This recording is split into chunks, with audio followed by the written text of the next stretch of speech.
તો મુખ્યમંત્રી ભૂપેન્દ્ર પટેલ અત્યારે સંબોધન કરી રહ્યા છે। જે રીતે રાજ્યમાં વસ્તીનો વધારો થઈ રહ્યો છે તેના આંકડાકીય માહિતી લોકોને આપી રહ્યા છે અને કરી રહ્યા છે સંબોધન। આવો 95 માં કરવામાં આવેલી સિંહની વસ્તી ગણતરીમાં 304 જેટલા સિંહ, વર્ષ 2001 માં 327, 5 માં 359, 10 માં 411, 15 માં 523, 20 માં 674 અને આજે જે આપણે સંખ્યા જાહેર કરી છે એ અંદાજિત 691, એટલે 891 એટલે ખૂબ સારી રીતે જે પ્રમાણે સિંહો વધ્યા છે, સિંહોની સંખ્યા વધતી જાય છે એ પ્રમાણે ખૂબ સારી રીતે આપણી ટીમ આની માવજત કરી રહી છે। ગુજરાતમાં સિંહની વસ્તી ગણતરી તો દાયકાઓથી થતી આવી છે। ઇતિહાસમાં એવું પણ જાણવા મળે છે કે પહેલા સિંહના પગલાની છાપ પરથી તેમની ગણતરી થતી। ગુજરાતની અલગ રાજ્ય તરીકેની સ્થાપના પછી વન્ય વિભાગે પહેલીવાર 1963માં સિંહની વસ્તી ગણતરી હાથ ધરી હતી। એમાં સિંહના પગલાની છાપ અને કલર માર્કિંગનો ઉપયોગ કરવામાં આવ્યો।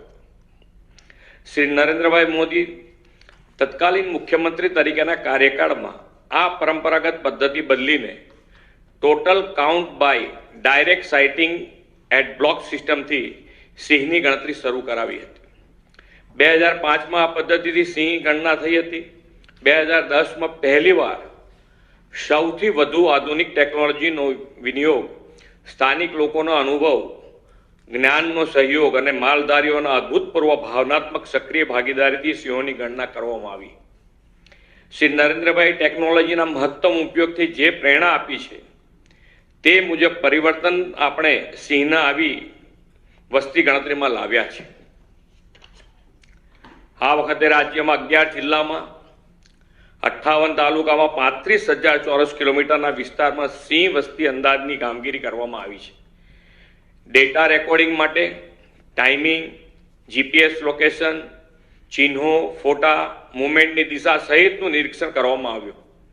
જીઆઈએસ અને સ્ટેટિકલ સોફ્ટવેરની મદદથી ડેટાનું એકત્રીકરણ, સંકલન, નિષ્કરણ, આલેખન કરવામાં આવ્યું।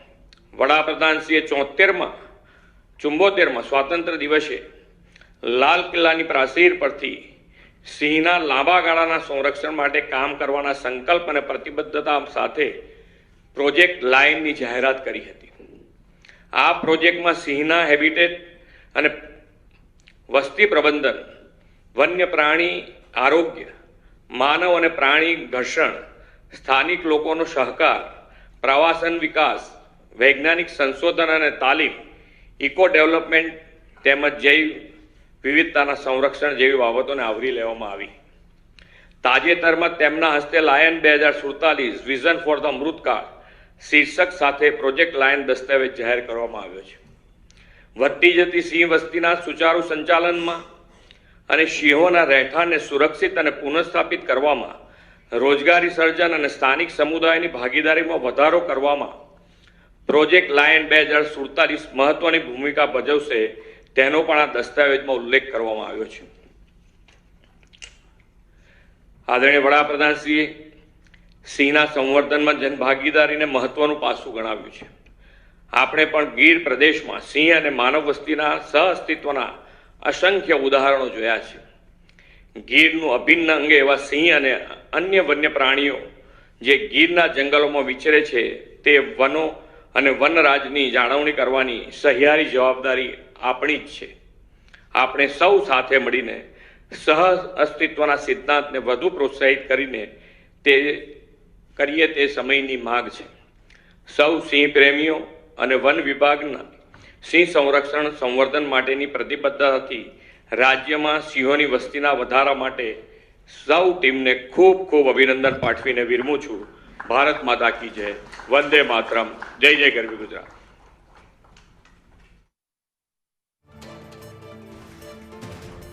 આંકડા જાહેર કરવામાં આવ્યા છે। મુખ્યમંત્રી ભૂપેન્દ્ર પટેલ દ્વારા આ આંકડાની જાહેરાત કરવામાં આવી। સાથે જ મંત્રી મુળુ બેરા અને મંત્રી મુકેશ પટેલ પણ અહીંયા હાજર રહ્યા હતા।